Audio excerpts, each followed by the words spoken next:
Battle cruisers hunting cicadas. It's fun watching them.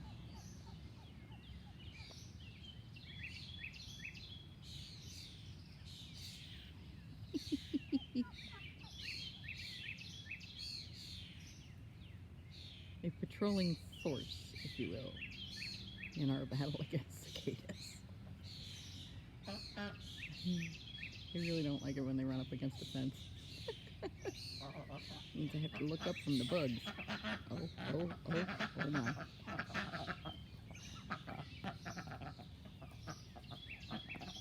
Again with the fencing.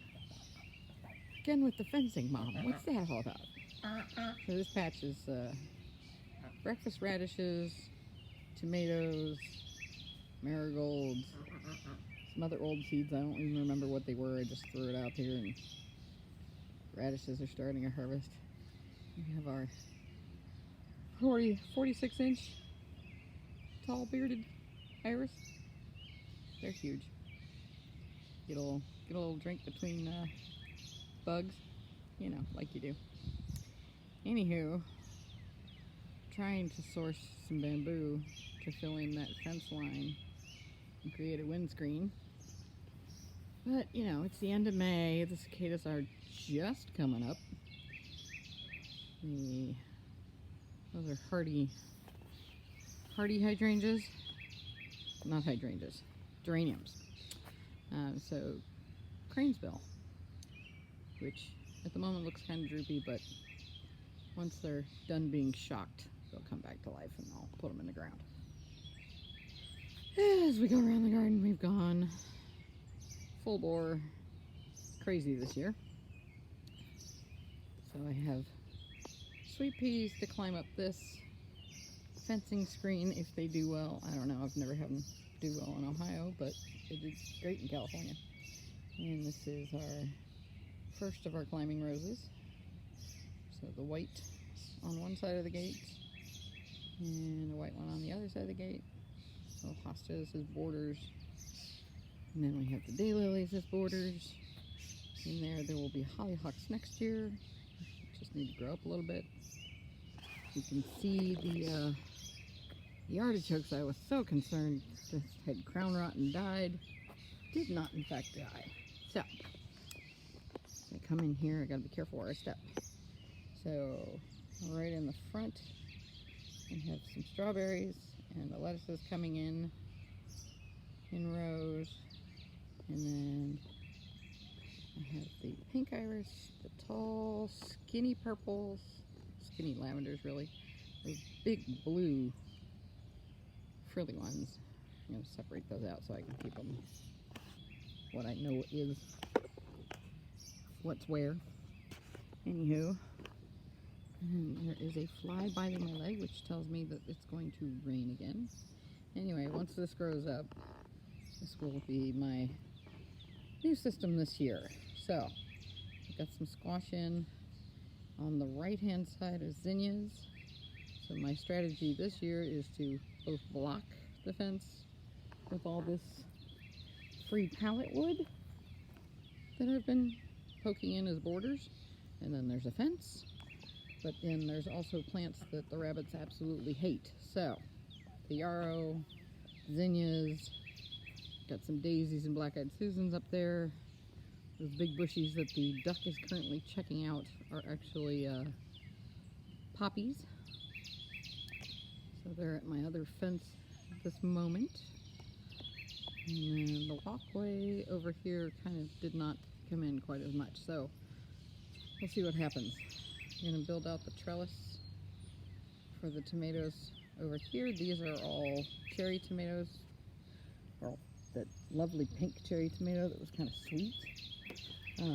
More so than regular cherry tomatoes. So be careful where I walk. Then over here, can't really make it out, but the stripies are going to be carrots, beets, and basil. Those fluffy things in the background are hollyhocks, and those will fill in with snapdragons and zinnias. This is also the raspberry bush coming in next to the hollyhock. And then again with the plants that rabbits hate, so Russian sage, lavender, and peppers. Not so much a fan. Down here, these will all be these pinks, or dianthus, which I'll show you what they look like, because this is the same plant started from those plants from seed. Anyway, so right here, clearly too compacted to actually take, so I have to transplant some of this thyme, but this is my thyme walkway I was talking about last year. So this is starting to fill in nicely, I would have to say. And then, as I was saying, those that I thought died of crown rot, look at that baby. So I have quite a few at this point of the artichokes, because we know I love artichokes. But so there's some young ones to replace the others that did die. But when I say artichokes are huge, I'm not kidding. This thing is already 36 inches tall and still climbing. And she will drop those leaves and she'll probably be about 6 feet wide. Normally they're about 4 feet, but you know, I grow things big. It's just how I grow. I don't know why. Just have green arms and dirty knees. And I put in some more replacement artichokes back here. So this will fill out in between them with snapdragons. Again, rabbits hate snapdragons, so don't know why. They're perfectly tasty. And then I put in some more peppers back here. And on this side, you can see we've got hardware cloth back in there. This bed was never developed. It used to have ducks. That used to be part of their range. So this was a compost heap at the beginning of the year. And so I do have a lot of weeds back there, but I also tossed a huge amount of seeds back there.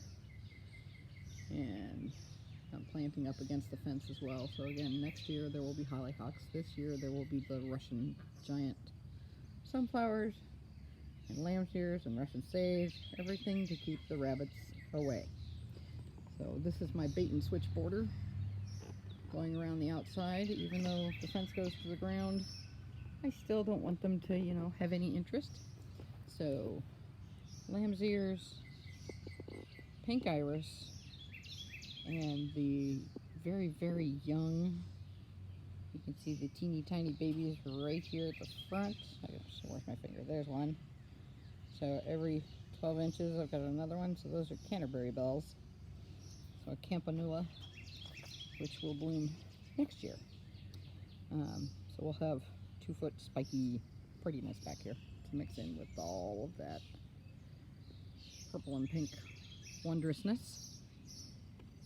But again, I have not planted back here. I've only tossed back seeds, but that's my section of garden for my secondary planting and or for the plants that rabbits love.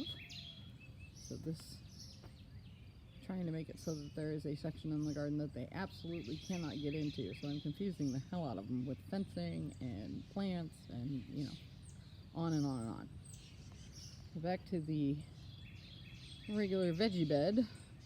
Got some more daisies and Russian sage over. They don't, rabbits, they don't like squash. So this year, since my tomatoes were here last year, the squash is going in here this year. Got a bee buzzing around my head. But so that is all squash in those cones. I personally have found that rabbits and deer will eat anything if it's young, particularly rabbits.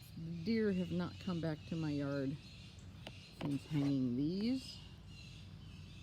So these gigantic mobiles have to be detangled once a year, basically. But they move in the wind and reflect and make noise, and deer just flat don't like them, which I'm fine with because I find them mesmerizing. But as this was the pool area, it was always planned to be the shade garden, so I've got shade bed plants coming in. And so as everything that I ordered grows in, this will all fill out. And I started 3 different hydrangeas from cuttings. over here, and they're very, very small at the moment.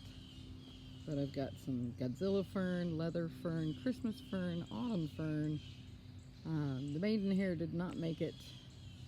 I've got a male fern coming in. What else? Japanese painted fern. Bunch of ferns, which I love. I like to work with them with the art. But then I've filling out the border areas with the hostas, and this is the variegated liriope. These are the pinks that I was talking about. I started from seed, so that'll be like that walkway right there with the pink border is what it will look like over in the veggie garden section that I started from seed. Kohlrabi from the beginning of the year. Anyway, shade bed. Happy columbine, those will be bachelor buttons when they finally do bloom. Still have to cut out all of this grass, fouillon grass. I finally took out the broccoli that was there, and it literally had a tree trunk on it. I've got trees with thinner trunks than that thing did. So this is broccoli and broccolini. I'm just letting it go to seed. See if it'll start itself in the fall. So that's what's going on there. That's like the brassica bed.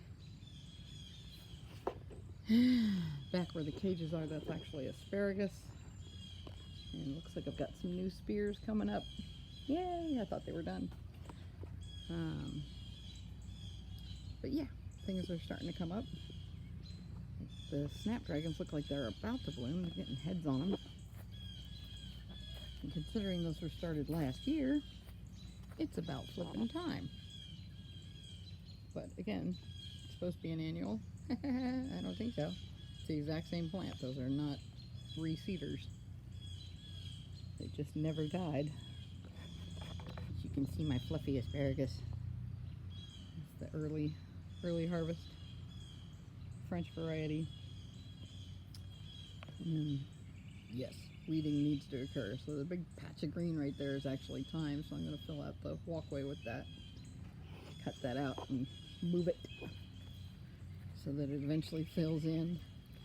And then one day there will be no need for any kind of mulch. Most people don't mulch their garden beds so far as veggie gardens go. I personally do, but again, I'm very careful. It's a soil science thing. So when they're young, getting their roots in the ground, I put the cones on them. I leave mulch away from where they're dug in. So if we look down in here, let's see if I can get in. Look down in there, the mulch is all on the side. So that's allowing the veggie to develop some roots without the soil trying to, all the microbes in the soil trying to break down the mulch itself. So that's the problem with mulching in a veggie bed. You're fighting the carbon factor. You spend all your time growing these things from seed, and if you mulch them, you're just basically killing them. So in this case, mulch good. This was started from seed last year. And we try not to mulch anywhere where we have developing roots. So yeah, the pink things in the back, that's what those will be. They look really funny from seed because they don't have the same growth habit. Little fake snakes. Anywho, so that's basically the backyard. Whee, sorry. Oh, my rabbit deterrents. Oh. The ladies have something to say, I don't know what. Everybody is out hunting. And by everybody, I mean you just watch the bushes and they shake. The cicadas come up out of the ground, climb up the bush.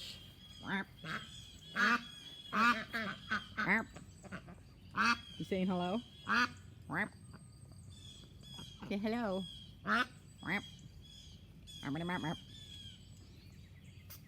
My happy hunting crew.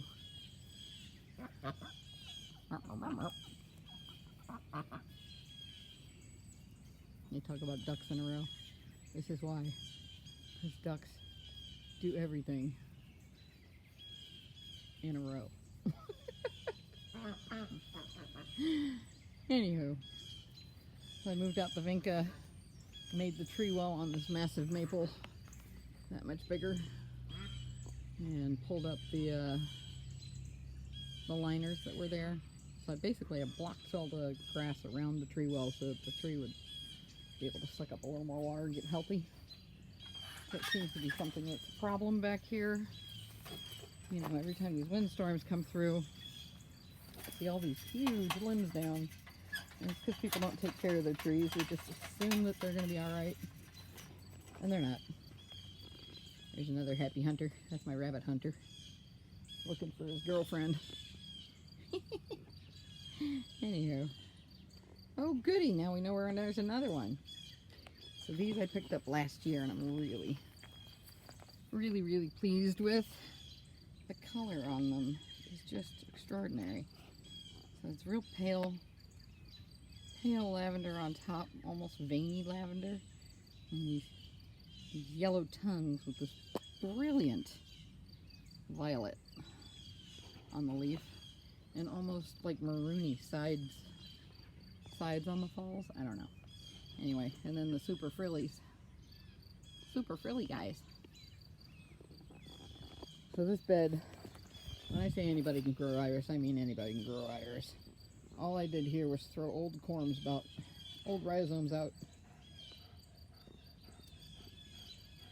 And they have filled in the space nicely.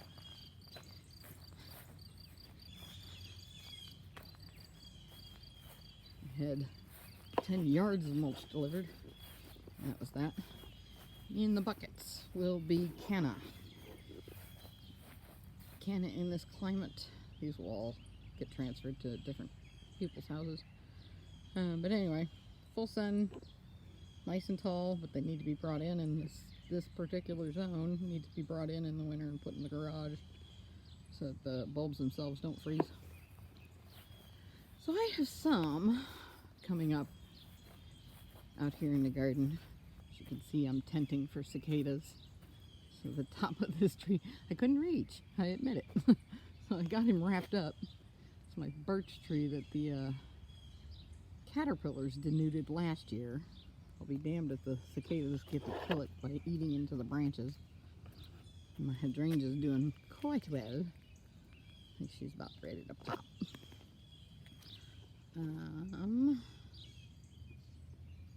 So yeah, we're getting pretty fancy-fied out here.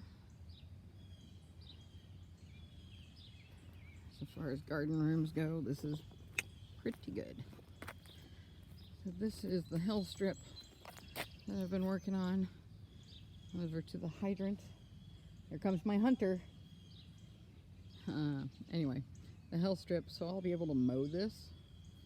So this will be mint and lamb's ears and thyme. And I've got some ajuga mixed in and some fescue. So this is lamb's ears, and they're really soft and gray. They get kind of like it's kind of like they shed, along with all the whirligigs from the maple trees. There he comes again. Here comes my hunter. Did you get him? No? He's looking. Anyway, so the silvery leaf of that next to the ajuga, which is black, and they both get purple flowers, little tiny purple flowers. But then we've got some fescue going in, so that'll get big and fluffy, and some thyme babies, big hairy black dog babies, wag wag wag. Yeah, you're helpful. You are. You're so helpful. Planted some fresh, very young lavenders there. So those are English lavenders. Come on. The sweet peas out here were set to climb the arbor until the roses come in. But as you can see, This is 2 months. 2 months of growth. This is ridiculous. I don't know if they're going to do anything at this point. It's going to get too hot too fast, I think. More alliums coming in. Anyway, we got some volunteer sunflowers, which might make up for the sweet peas not doing their job, but trying not to mow them. Yeah, I've got more sweet peas back there. The volunteers are doing better. Figures. More with the tall-bearded iris. McGregor. Back. Come on. Come on in here. Come on. Anyway, coming through the archway, this little strip right in front is starting to green up. Those will be canna and sunflowers. Backing up this this bald cypress. Eventually I'm trying to block the view up the street, but the street raises 20 feet from my window. Like I'm down at the bottom of the street, literally down in elevation. So in order for me to block the view, I really need taller shrubs. So as these thuja grow in, this is arborvitae thuja. So they should eventually get to be about 30 feet, but filling in this space with like a wall of green and then my inner sanctum garden. So, and then my latest favorite. Yes, I love the apricot, but I wait all year for this little beauty, otherwise known as Almost Midnight. Look at how dark that is. And she's black, but she's got like purple tongue. She's almost black, thus the name Almost Midnight. Replanted this year, so we have the golden creeping myrtle mixed with the hosta to give us some color variation. I really like it when people plant their tree wells. I just think it's pretty. It's pretty. You know, and it helps the tree. So always a good thing. I will say that the most disappointing bulbs that I've ever purchased, I really was excited about them, but they're really just meh. So this is the one that is upright. Everybody else has fallen over, all of their own volition. So this is the Fritillaria. I'm not sure if you can see that. I'll get you a close-up. He's supposed to be about 36 inches tall. But in my case, they seem to have all fallen over like so. All by themselves, that's what they did. But aren't those cute when you see them? I don't know how they get them to stand upright in the catalog, but they sure don't do it in real life. Anywho, I gotta finish wrapping up that birch tree because I have seen the red-eyed bastards. And by red-eyed bastards, I mean the 17-year cicadas. So me and this are gonna go do some yard work, I think, and hope for the best. That section right there that's blank is gonna be filled with foxgloves. Tall, upright, 6-foot tall blooms.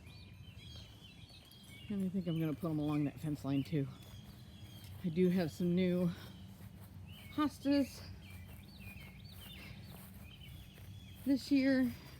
This whole section's new this year, so I have some ferns going in. Hopefully they do well.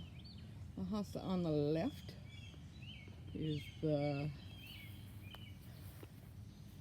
wide leaf narrow margin white. I think it's called wintergreen. And then I have a limey green edged. More with the wides. And then where's the dark ones? Picked up a dark one too. I don't know where he went. I'm probably looking right at it. I don't know, I only see the limey ones. This center stripe one's a little different. So you see these all over town. That guy I don't even see in the catalog, so I'm not sure what he is exactly. It's like my bleeding heart is coming up in that pot right there. I need to get him in the ground. Rhododendrons are not doing well. Still hanging on, but not doing well. Daisies, I've kind of got them over here just to see if they're going to bloom. We finally got the tractor out of here. And after I moved all of that compost, developing this into yet another shade bed. So all these little guys are foxgloves. And then I have Honorine Joubert anemone coming up. And that Hosta is a Canadian blue. So he should get pretty big. And very, very gray. And then on the other side, we've got the river birch and the curly willow tented. I know, look at that little teeny tiny river birch. We'll see. But this is always wet. You can see where it's become a pond back there, and it's just mud right now. Anyway, there's a whole nother bed, but I'm not going back there. Not today. There's your update. Was this middle May? Middle May. Okay. And once again, keeping an eye on me. There he is.